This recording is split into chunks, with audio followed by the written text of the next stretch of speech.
Hola, muy buen día. Les saludo Alejandro González y la presentación que a continuación tengo aquí en pantalla titulada Entre la fonoteca y la narrativa transmedia, la radio latinoamericana frente a la redefinición del podcast, presenta avances de lo que se está realizando en contexto de cómo las radios en Latinoamérica y en caso particular México y sobre todo en el marco de las radios públicas y universitarias están transitando y utilizando el podcast aún como un reservorio y no como un canal activo transmedia, como un generador de contenidos, de contactos y de enlaces entre audiencias. En ese sentido, pues a manera general y de forma sintetizada, comento que esta investigación está buscando también precisamente cómo está este cruce de paradigmas entre la forma tradicional de producir contenidos y cómo hoy en día, a pesar de que ya hay unos esfuerzos, ya hay unos avances en que las emisoras públicas y universitarias en Latinoamérica y en particular mexicanas, pues están comenzando ya a hacer estos trabajos de adaptación de contenidos transmedializados. Aún así, prevalece todavía el uso muy particular y generalizado a la vez en el sentido de cómo el podcast sigue siendo un reservorio, un contenido, un canal en el que se repiten los contenidos hacia las audiencias de lo que ya salió por antena. Entonces, es parte de lo que está buscando este trabajo de investigación y que en esta primera etapa de resultados se realiza un análisis de este panorama latinoamericano y mexicano en particular, en donde se trabajó a partir de la búsqueda de bibliografía y otros elementos que a continuación voy a comentar. Pero antes nos planteamos algunas cuestionantes, entre ellas cómo se están reconfigurando las radios universitarias y públicas latinoamericanas, particularmente el caso mexicano, con relación con el podcast como formato autónomo y no solo como un repositorio de radio diferida. ¿Y qué modelos de producción prevalecen precisamente en este trabajo en el que las radios universitarias pues están viendo incluidas en el día a día en un contexto sí multiplataforma, pero en una modalidad transmedia que deberían de estar buscando, donde se ubican ya sus audiencias en los diferentes contextos? Entonces, en ese aspecto es parte de la pregunta inicial que hace detonar este trabajo y en consecuencia, ¿qué obstáculos institucionales, tecnológicos y culturales enfrentan las emisoras universitarias y públicas de Latinoamérica, con énfasis en México, para articular estrategias transmedializadas que exploren al podcast como eje de experiencias sonoras expandidas? Es decir, de qué forma podemos incluir este canal de una manera más activa, transmedializada, adaptando el lenguaje y el contenido, los diseños de contenidos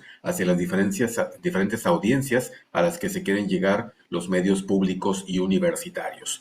De esta forma, la metodología que se utilizó en esta primera etapa se adoptó una metodología cualitativa con un enfoque interpretativo basado en el análisis documental y en el de contenido de fuentes digitales y audiovisuales. Para ello, pues privilegiamos una mirada inductiva que parta de los discursos y prácticas, así como materiales editados, que en una etapa consecuente como complemento para poder hacer más robusta y poder cruzar toda esta información en el sentido teórico, pues se va a realizar un trabajo de inspección, de ubicación y de inspección en sitios web oficiales, podcasts, también artículos y estudios previos para poder conocer más a profundidad todos estos detalles. Entonces, en ese aspecto, pues sí, por una parte, la búsqueda, identificación y análisis de artículos de podcasts en Latinoamérica, radios universitarias, públicas,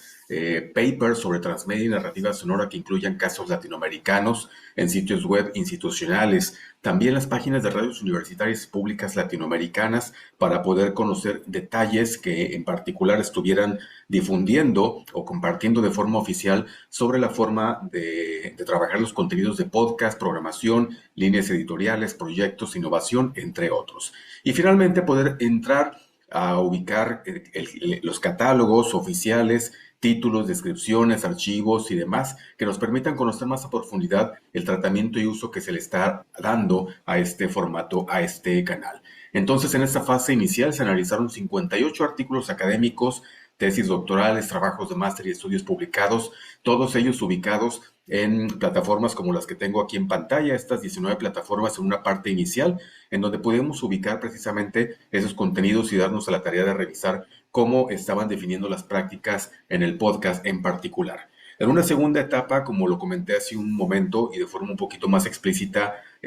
hago énfasis en que se va a buscar identificar y aplicar una lista de cotejo en sitios web oficiales a través de algunos indicadores claves que nos van a permitir hacer este contraste con la información que previamente en esta etapa que estamos concluyendo, estamos generando ya algunas estadísticas y algunos detalles en particular que cabe aclarar, dan certeza de esta hipótesis que en un momento, en un inicio de esta presentación, compartía con ustedes. Entonces, detalles como la numeralia y diversidad de plataformas donde se publica el mismo podcast, por ejemplo, las plataformas como Spotify, Apple Podcast, YouTube, entre otras, la coherencia en los títulos, las descripciones para textos y demás en los sitios web institucionales u oficiales de estas emisoras de medios públicos y universitarios, la presencia de rutas de navegación entre los programas que se emitan por antena, entre los programas que están en podcast, que nos van a permitir cruzar precisamente esta información entre la aplicación como un reservorio o como un canal activo transmedializado o como parte de una estrategia transmedia en los canales públicos y universitarios. Entre los resultados que hasta el momento se están teniendo certeza sobre la mesa al respecto es que efectivamente hay un predominio de la lógica de repositorio contra la innovación transmedia en los diseños, en la planificación y en la generación de productos específicamente para lo que es el formato podcast. La evidencia pues da como resultado en estos 58 estudios que estuvimos revisando un patrón muy contundente en que la mayoría de las radios universitarias y públicas latinoamericanas continúan utilizando el podcast de esta forma, como un repositorio digital, una fonoteca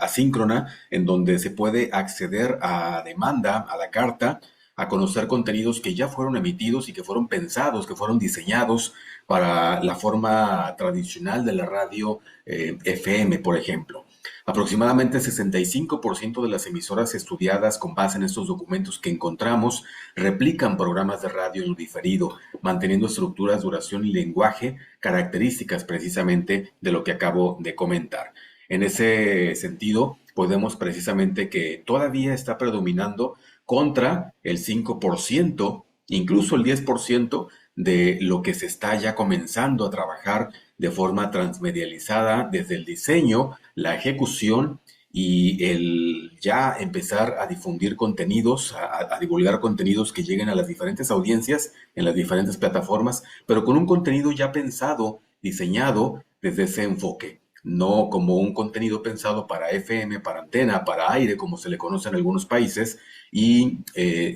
simplemente anexado de forma de acervo o reservorio en esos otros canales. Casos emergentes de innovación transmedia, pues señales de cambio. Pese al predominio de la lógica de archivo, la investigación identifica algunos casos aislados, pero significativos que apuntan hacia un repunte en la creación de contenidos transmedializados. En alguna investigación que compartía en este foro, precisamente en el anterior congreso, comentaba que algunas emisoras públicas públicas latinoamericanas y mexicanas estaban generando ya algunos contenidos específicamente diseñados para podcast como eje de experiencias sonoras expandidas, aprovechando características muy puntuales de la dinámica de este formato. Todavía existe una brecha entre el modelo actual y el ecosistema ideal, es decir, el análisis comparativo entre la situación actual y el escenario ideal todavía marca una brecha profunda de lo que tendríamos que nosotros encontrar o disminuir para poder lograr los contenidos completamente transmedializados, en este caso en particular el podcast, porque tenemos contemplado que, bueno, transmedia implica todavía una gran variedad de elementos y de líneas a producir o trabajar, y en ese sentido nos estamos enfocando en este estudio en particular en el contexto del podcast. Mientras que aproximadamente algunas emisoras operan bajo la lógica de repositorio y solo el 10% exploran modelos transmedia emergentes, este elemento que veíamos en las gráficas anteriores, pues todavía contrasta con el gran porcentaje de emisoras que están todavía difundiendo contenidos que ya fueron emitidos por antena. Las radios universitarias mexicanas se enfrentan, por lo tanto, desafíos para reducir contenidos, por ejemplo, a 30 o 40 segundos para redes sociales. Este es un caso en temas de contenidos digitales y de contextos de la adaptación del mensaje hacia formatos mucho más cortos. Entonces, este es un ejemplo que también salió a relucir en estos contenidos analizados y que nos dan un parámetro como contraste de cómo ejemplos de este tipo pues nos dan también señales de cómo se está manejando el contenido en el aspecto del diseño, en la forma de pensar y adaptar hacia el formato podcast. Hay una persistencia de la lógica lineal radiofónica al interior de los procesos creativos, es decir, todavía no se logran reconstruir, desdibujar y volver a delinear figuras de formatos, flujos de producción y de trabajo que nos permitan generar contenidos mucho más eficientes hacia la búsqueda de canales y de audiencias que podamos llegar de forma más transmedializada y más adaptada en ese aspecto. Así pues, una segunda etapa, pues buscaríamos que todas estas métricas que tenemos en pantalla, pues logremos ubicar de qué forma podemos transitar hacia mejores prácticas que nos permitan generar contenidos transmedia, en el caso particular del podcast, con mayor certidumbre, con mayor eficacia y pertinencia al respecto. Estas estadísticas que estamos aquí, pues son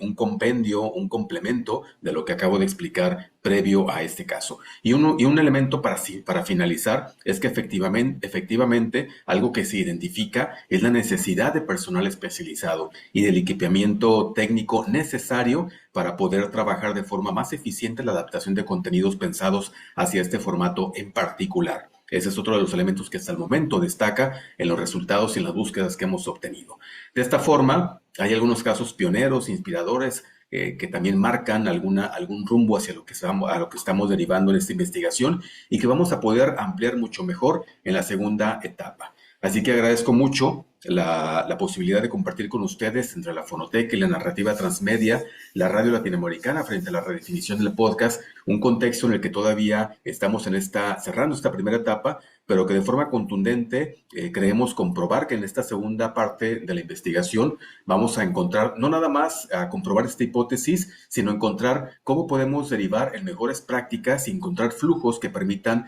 generar mejores resultados transmedializados hacia la realidad de los medios públicos y universitarios en Latinoamérica y particularmente en el caso México. Muchas gracias.